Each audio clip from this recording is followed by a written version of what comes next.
A continuación, Quito TV.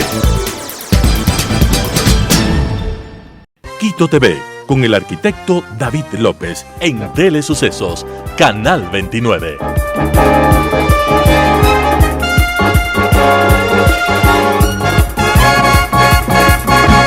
¿Qué tal, amigos de Quito TV? Bienvenidos a una edición más de este programa. El día de hoy tenemos la presencia de Salomé Marín.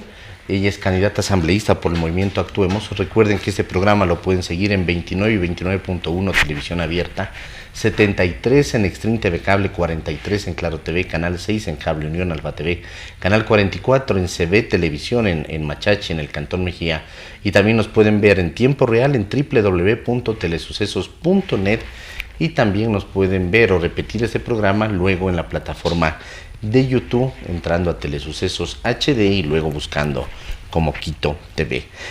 Como les había mencionado, Salomé Marín, candidata asambleísta. Ella está participando por la provincia de Tungurahua, es una líder y política ambateña, ha sido concejal o concejala de Ambato, es la autoridad electa más joven de la provincia de Tungurahua, ¿no? Fue señorita patronato también de Ambato, ACEFU nos dice, en el 2011. En el 2011. En el 2011, sí. Correcto. Y bueno, tiene una vasta experiencia también de varios proyectos, por ejemplo, un proyecto de emprendimiento en plena pandemia, además con una plataforma que se volvió muy popular en lo que es Tungurahua, que era Ambato Emprende by Salomé Marín, ¿no? Así es. Bienvenida, ¿cómo está? ¿Qué le animó a meterse en este tema de la política? No ahora, porque ya ha sido concejal, ha sido alcaldesa subrogante de Ambato. ¿Qué le animó a meterse en el tema político en algún momento de su vida?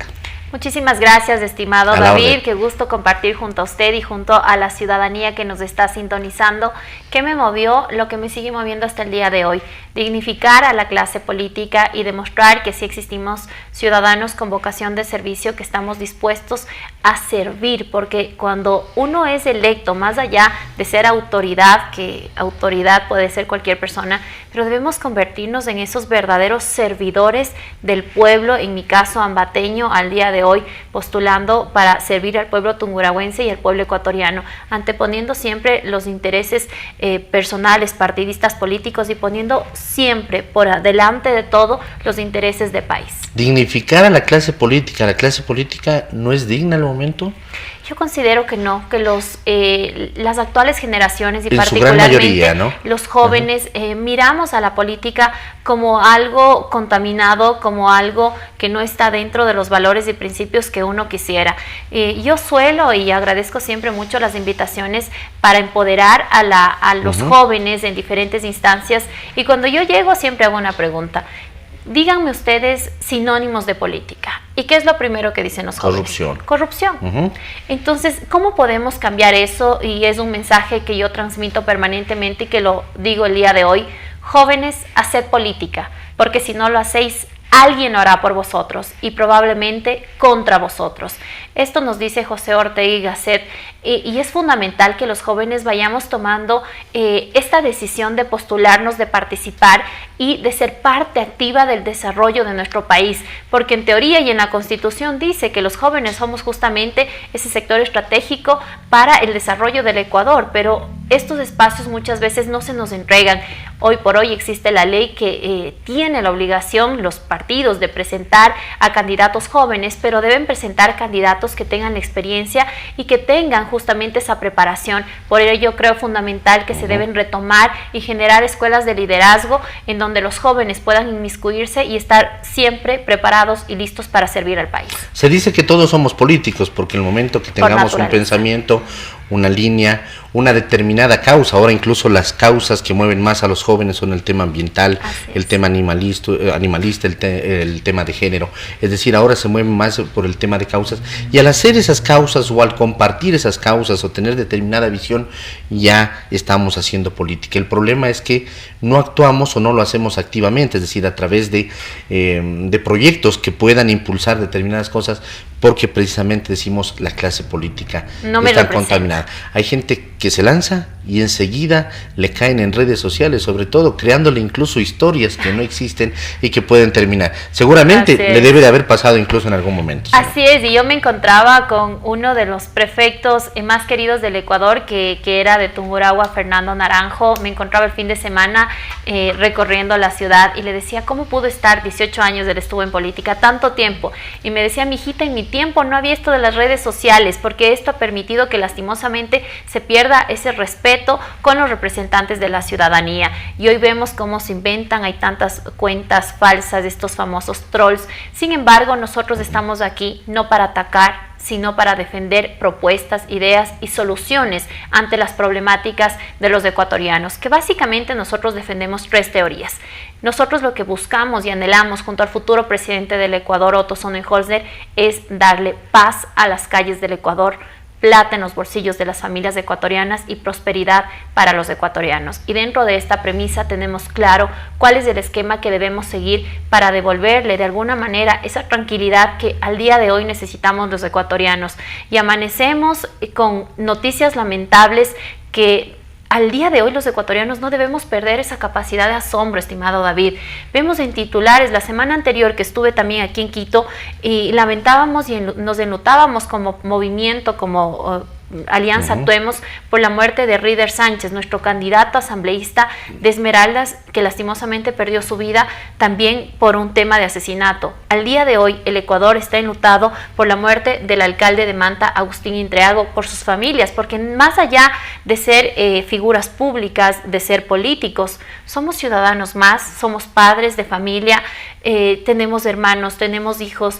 Y no, esto no debe seguir pasando, porque quizás son figuras públicas, pero ¿cuántas personas, cuántos ecuatorianos tienen que morir en el anonimato para que las autoridades realmente se sacudan y tengan que tomar acciones? Vemos cómo existió un atentado también contra uno de los alcaldes electos, Chonillo, me parece, y no se hizo absolutamente nada, y al día de hoy estamos ya lamentando la muerte de un alcalde.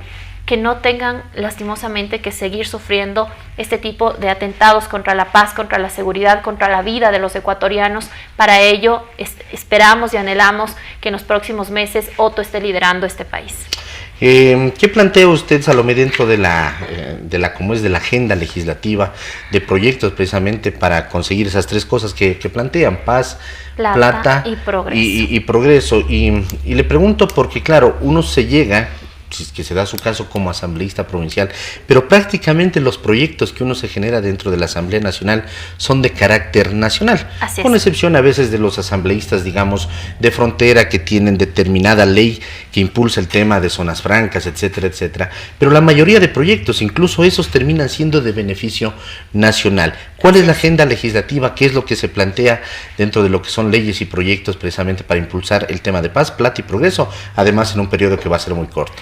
Bueno, es fundamental que nosotros podamos primero priorizar sobre la mesa de debate con los diferentes asambleístas que seamos electos. Estamos convencidos y pedimos al pueblo ecuatoriano ese voto de confianza para que el bloque legislativo del futuro presidente Otto Sonnenholzer, representados por la Alianza Actuemos, listas 823, pueda ser contundente y podamos generar justamente esos proyectos que permitan alinearnos. No podemos seguir permitiendo más pugnas, más divisiones y que netamente se dediquen a temas políticos dentro de la Asamblea Nacional, cuando estamos electos para cumplir nuestras funciones principales, que son las de legislar y por supuesto fiscalizar y estar atentos. Para ello, dentro de lo que es el primer eje, paz en las calles, nosotros planteamos un endurecimiento de las penas y además tipificar algunas que hasta el día de hoy no existen y que lastimosamente ya en nuestro país están ocurriendo. Quisiera mencionar un par de ellas. Por ejemplo, cuando nosotros estamos hablando de la ley de fortalecimiento de capacidades, consideran como delincuencia organizada a un grupo estructurado de 3 o más personas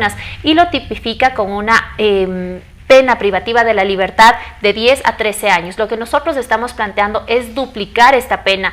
¿Por qué? Estamos hablando de temas delicados, como es el tema de secuestro, trata de personas, tráfico de migrantes, pornografía infantil, tráfico ilícito de armas de fuego, entre otras cosas como el sicariato, que es lo que estamos viviendo al día de hoy. Dentro de estas propuestas nosotros también planteamos, por ejemplo, endurecer las penas de algo que está pasando en Tungurahua y sé que pasa en el resto del país, la extorsión más conocida como las famosas vacunas. Para ello, en los actuales momentos únicamente está tipificada una pena privativa de la libertad entre 7 a 10 años. Nosotros planteamos también duplicar estas penas y también la sanción económica, que actualmente está entre 20 y 40 salarios básicos. Es decir, hay que hacer reformas al Código Orgánico Integral Penal. Al Código Orgánico Integral Penal y a diferentes normas, porque recordemos que se acaba de aprobar y ya está en vigencia la Ley Orgánica Reformatoria a varios cuerpos legales para el fortalecimiento de las capacidades institucionales y la seguridad integral. Entonces es necesario que nosotros o podamos hacer una reforma específica a las normativas o de igual manera generar un proyecto de ley que nos permita abarcar reformas a diferentes cuerpos normativos. Eso es lo que se debe plantear y yo creo que hay algo que a todos nos debe unir y es trabajar por la seguridad.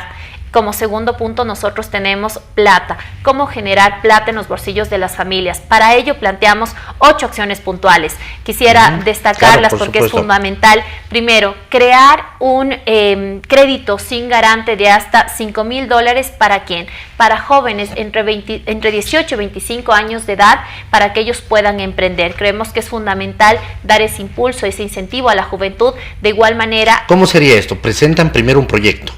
Estas son propuestas no legislativas para hablar desde el ámbito legislativo, sino estas son propuestas que nosotros planteamos como alianza Actuemos. Son 8 propuestas que estamos planteando. Se determinará, nosotros tenemos ya un modelo exitoso, como usted comentaba anteriormente. Yo fui concejal de nuestra ciudad, del Cantón Ambato, y pude presentar un proyecto normativo, una ordenanza que ha servido de modelo a nivel nacional. Me contactaba el día jueves nada más la vicealcaldesa actual de Ibarra y me decía: Salomé, sabemos que usted es la mentalizadora de esta ordenanza, nosotros queremos aplicarla en el Cantón Ibarra, y así sucedió en Cuenca, en Riobamba, en diferentes ciudades del país. Acá se generan diferentes articulados que permiten que la parte ejecutiva pueda brindar, por ejemplo, capital semilla. Esto debería convertirse también como una política pública para que los jóvenes se puedan ver beneficiados. ¿Qué más se puede hacer a través de política pública en beneficio de los jóvenes? Lo que ya hemos hecho en Tungurahua, en el Cantón Ambato específicamente, promover mi primer trabajo. ¿Cómo hacemos que los empresarios decidan apostarle a la juventud y que no necesiten 2, 5 años de experiencia? Porque los jóvenes salen de la universidad con la ilusión de encontrar un trabajo, se acercan a las diferentes empresas y lo primero que te piden es N cantidad de años de experiencia. Para ello debemos generar incentivos tributarios para que los empresarios tengan también un beneficio por arriesgarse, por contratar y por decirle sí a la juventud. Pero no únicamente pensar en los jóvenes, porque estamos pensando de manera holística. Para ello también vamos a generar beneficios para las personas que tienen o superan los 45 años de edad y que lastimosamente tampoco encuentran también se les cierran las puertas, una oferta laboral, porque o eres muy joven o ya no eres tan joven y no te dan esas oportunidades. Para ello necesitamos crear las condiciones necesarias para que todos podamos encontrar oportunidades. También pensar desde el ámbito de la igualdad y equidad de género, pensar en las mujeres. Muchas madres en nuestro país son cabezas de hogar y la preocupación latente es nuestros hijos. ¿Quién mira a nuestros hijos? ¿Quién cuida a nuestros hijos mientras nosotros vamos a llevar ese sustento diario al hogar? Por lo tanto, debemos también crear espacios a través de las instancias pertinentes para que nuestros hijos se encuentren bien cuidados mientras las mujeres se encuentran laborando. De igual forma, y con esta creo que termino porque son amplias, Otto propone una recuperación de la infraestructura pública. Una vez posicionado, se pretende invertir alrededor de 1.500 a 2.000 millones de dólares en recuperar UPCs que se encuentran abandonadas y convirtiéndose eso mismo en guarida de ladrones, recuperar espacios de salud como los subcentros que también en nuestras parroquias se encuentran deterioradas, escuelitas en donde lastimosamente en Tungurahua gran parte de los padres de familia son quienes tienen que poner dinero de su bolsillo para poder recuperar baños, goteras de las mismas aulas, espacios de recreación para nuestros niños. Por lo tanto, hay que pensar en que necesitamos, y el Ecuador necesita personas hoy más que nunca capaces, con la experiencia necesaria para que desde el día 1 empiecen a trabajar. Muchos dicen, ¿por qué no esperar al año 2025? Yo le pregunto, ¿podemos esperar como ecuatorianos en esta ola de delincuencia, en esta desesperanza, en esta ola migratoria? Porque acabo de venir de una radio y abajo estaba el registro civil en donde la gente estaba haciendo fila por sacar su pasaporte. ¿Usted cree que esa gente que está con la esperanza de salir del país va a regresar? La mayoría no, porque no encuentra en su país, en su tierra, oportunidades, y es lo que nosotros debemos garantizar para los próximos 15 meses. Así es. Básicamente los proyectos, las necesidades, los problemas son los mismos para todos los ecuatorianos. Usted habla, dicen, mis recorridos por Tungurahua, los padres de familia tienen que ellos mismos adecentar sus escuelas, y este es un problema que se repite. Existen problemas de toda índole en todos los sectores, lastimosamente, y lo importante es que llegando a la asamblea se pueda, sobre todo, lograr una unidad con el resto de bloques. Entendemos, y así ha pasado históricamente, lo ideal sería que el bloque mayoritario sea del que consigue la presidencia de la República, pero lastimosamente tenemos grandes minorías y pequeñas minorías. Ninguna por sí sola, digamos, logra una mayoría absoluta para el tema de las votaciones. ¿Cómo lograr eso? ¿Cómo hacer que cohesionen? ¿Cómo hacerles entender que se quiten la camiseta política y se pongan la camiseta del Ecuador para poder precisamente llegar a acuerdos dentro de lo que es la agenda legislativa? Usted ha sido concejal, no sé la realidad cómo haya sido en Ambato. ¿Tenían este tipo de problemas o en determinados proyectos lograron una unidad que les permitía sacar adelante? Bueno, yo quiero comentarles que he podido ser independiente y yo he llegado, y agradezco siempre a la lista 8 por la cual estoy en este momento y por la cual fui autoridad en mi cantón, pero tenía siempre y tengo esa libertad de dar mi voto pensando en el beneficio colectivo. Si es que vemos que son decisiones que van en mejora del pueblo, pues nuestro voto tiene que ser a favor, y si vemos que son decisiones que van a afectar a gran parte de la población, nuestro voto tiene que ser contundente en contra. Y yo siento que así es como debemos trabajar las autoridades a través de la Asamblea Nacional, entendiendo que hay bloques también y que estas son negociaciones que se tienen que hacer, pero que sean negociaciones pensando en país, pensando en lo que van a beneficiar a la mayor parte de los ecuatorianos y no pensando en lo que a mi partido, en los cargos que a mi bloque le van a dar. Dejemos de lado de eso. Y el primer paso, querido Diego y ecuatorianos, es elegir bien a las autoridades, a gente que realmente represente los intereses ciudadanos, que no esté representando un color, una bandera, un partido, porque esas son las decisiones que luego se trasladan hacia la Asamblea Nacional. El día de hoy necesitamos verdaderos ciudadanos comprometidos con los intereses y con las demandas ciudadanas que sentimos y que tenemos al día de hoy.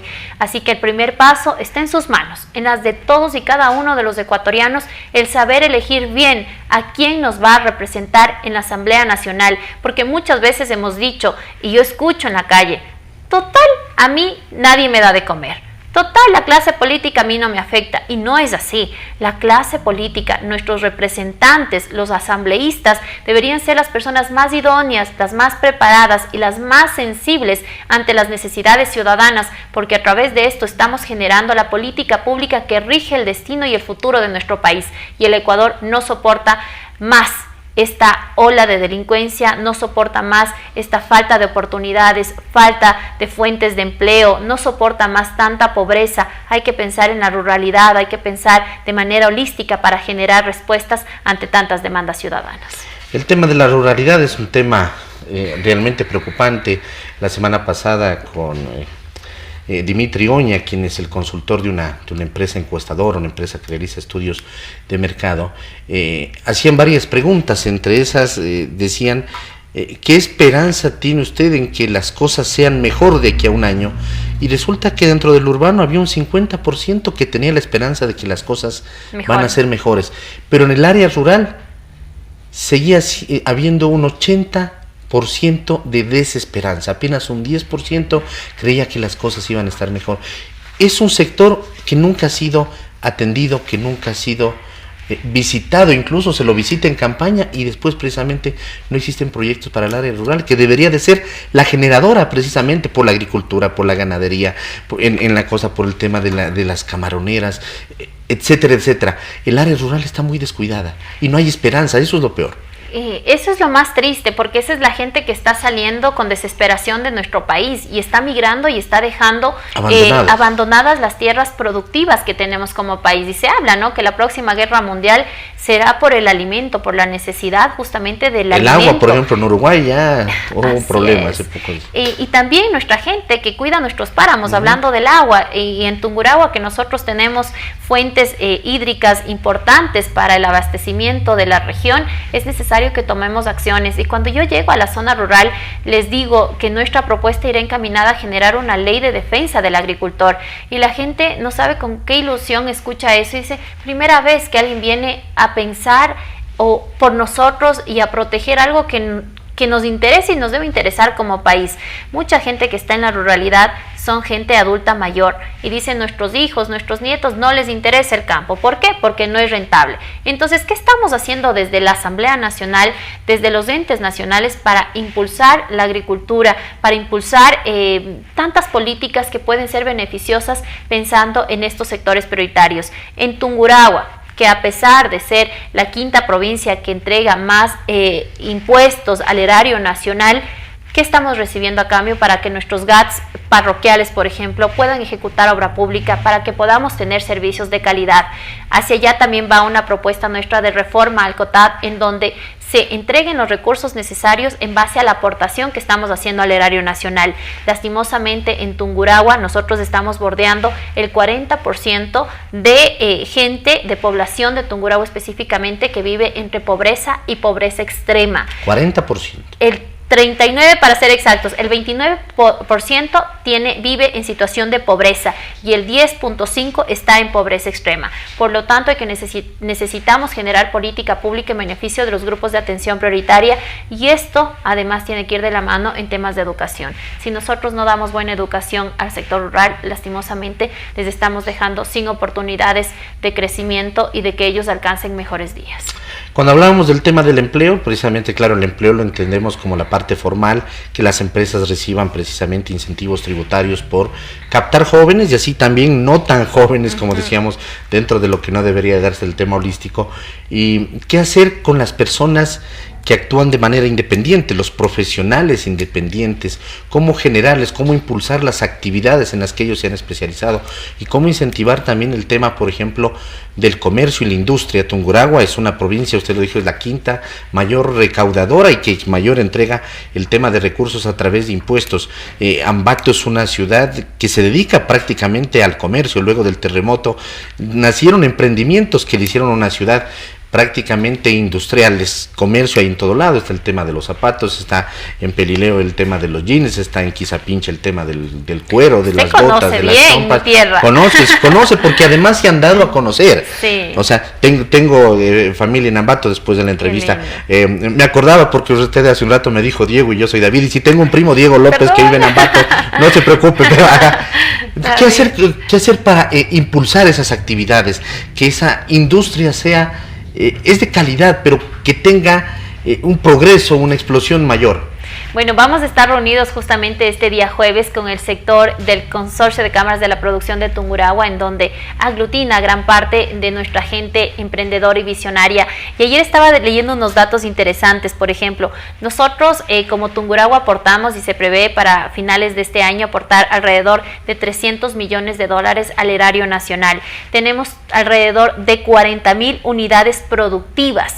Después de la pandemia, después de aquel terremoto del 5 de agosto de 1949, como usted dice, la gente decidió quedarse en nuestra ciudad, quedarse en nuestra provincia, porque no afectó únicamente a Ambato, sino principalmente a Pelileo. Pero vemos como ahora Pelileo, Tungurahua, Ambato en general se ha convertido en un emporio de grandeza, de trabajo, de fuentes de empleo. Nuestras principales actividades es la manufactura, el comercio, somos súper buenos comerciantes, del transporte, la información y telecomunicaciones y las actividades profesionales, según los datos que nosotros tenemos. ¿Cómo hacer y qué vamos a proponer? Una ley de reactivación económica en la que involucre varios beneficios, incentivos para que la gente pueda resurgir después de esta pandemia que lastimosamente afectó afectado grandemente al sector productivo de nuestra provincia. Y hay algo en lo que yo me he especializado en los últimos años y es el apoyo al sector del emprendimiento. Porque después de la pandemia vimos que hubo una ola lastimosamente de desempleo. La tasa del desempleo actualmente bordea el 7% en Tungurahua. ¿Y qué hacer para esa gente? Ellos decidieron emprender, pero en las condiciones en las que se encuentran. Por lo tanto, a través de política pública como concejal, he permitido que el sector del emprendimiento pueda crecer. Usted ha mencionado dentro de mi perfil algo sencillo que se lo puede hacer y cualquier ciudadano lo puede hacer, que es crear una página de apoyo a través de la red más utilizada, una de las más utilizadas, que es Facebook. Al día de hoy estábamos bordeando ya los 100,000 miembros de esta red, en la cual decidimos comercializar a través de una red social, a través del internet. Lastimosamente y por temas políticos, debo decir, esta página fue eliminada hace un par de semanas. Nuevamente empezamos, porque así somos los tungurahuenses. Nos bajan, terminamos, tenemos catástrofes naturales lastimosamente y volvemos a empezar. Al día de hoy ya superamos los 16,000 miembros y usuarios. Así también hemos creado política pública. ¿Para qué? Para generar incentivos. Cuando un joven decide emprender en Tungurahua, tiene durante los 2 primeros años descuentos del 50% para sacar su patente, para pagar el impuesto del 1.5 por mil sobre los activos totales. La municipalidad en este caso tiene la obligación de facilitar espacios para que se generen ferias, para que se generen encuentros. Tenemos también espacios en donde la gente que quiere emprender puede hacerlo desde cero. Tenemos ya una incubadora de empresas en donde la gente que quiere emprender tiene diferentes fases para poderlo hacer de la manera correcta y para que su emprendimiento perdure. ¿Cuál es la idea de un emprendimiento? Que no se quede como un emprendimiento 10 años, sino que esto sea luego una pequeña, una mediana y una gran empresa y que genere miles de fuentes de empleo. Así que la política pública tiene que ir de la mano con la acción que el Ejecutivo va a llevar de la mano. Así es, Salomé, se nos ha acabado el tiempo. Queremos agradecerle, gracias por haber estado aquí. Está visitando la provincia de Pichincha en una agenda de medios y es candidata asambleísta por el movimiento Actuemos por la provincia de Tungurahua. Hemos conocido algo de su propuesta, de cómo replicar además esos proyectos que los planteó en algún momento a nivel de ciudad, a nivel nacional. Gracias por estar aquí. Muchísimas gracias, ha sido un gusto compartir junto a usted y qué bueno que siempre nos una por ahí algo de Ambato. Yo les quiero pedir a todos los ecuatorianos a que demos ese voto de confianza por gente preparada, por gente honesta y donde nuestra carta de presentación es justamente resultados, honestidad y transparencia al servicio de los demás. Soy Salomé Marín, asambleísta por Tungurahua de la Alianza Actuemos junto al futuro presidente del Ecuador, Otto Sonnenhorst. Amigos, como ya lo dijo, Salomé Marín ha estado el día de hoy con nosotros. Que pasen bien, felicidades. Las opiniones vertidas en este espacio por la producción y dirección del programa son de exclusiva responsabilidad de sus autores y de quienes intervienen en ellos.